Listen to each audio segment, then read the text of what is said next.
Have you ever longed for a deeper connection with God? A longing that goes beyond just doing the right things, saying the right things, or trying to be enough? There's a quiet, profound desire in all of us for something more, something rooted in peace and love and not in striving. In today's video, I want to share a tender moment from my own life that opened my eyes to the simplicity and the depth of divine love. You'll hear a story that still brings a smile to my face, and then we'll reflect together on one of the most important, beautiful descriptions of love ever written. If your soul is weary or your mind cluttered, this just might be the reminder you need today. So, many years ago on a warm summer day, I was at home with our toddler when my husband Alan arrived home from work. As was his habit, Alan gave me a welcome home hug and kiss.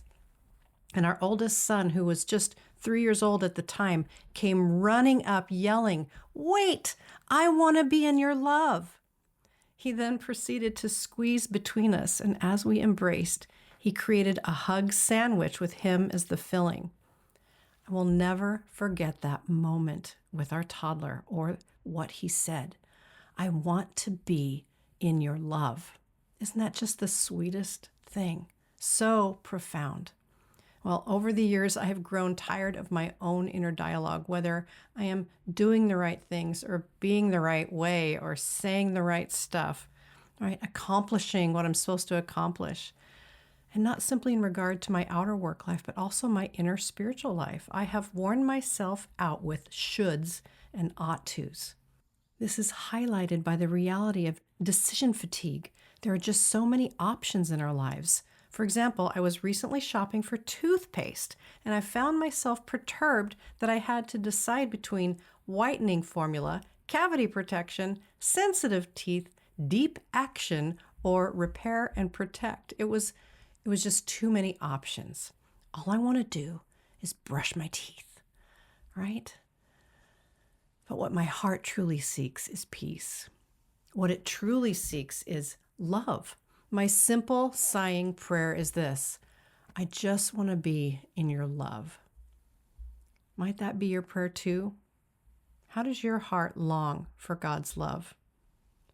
A verse of scripture dances around in the back of my mind when we talk about love, of course. It's 1 John 4:8. It says, God is love. It's profoundly simple, right?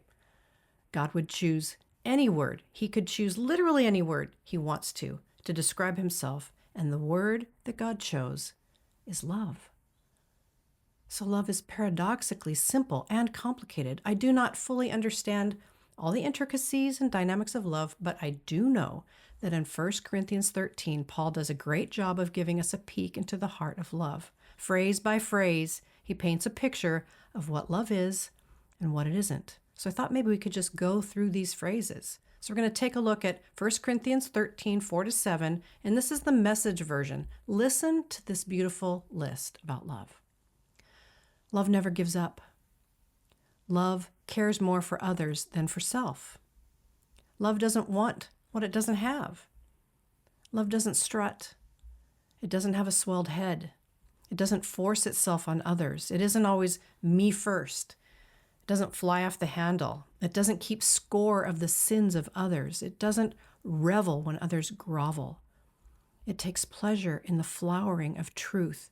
It puts up with anything, trusts God always, always looks for the best, never looks back, but keeps going to the end.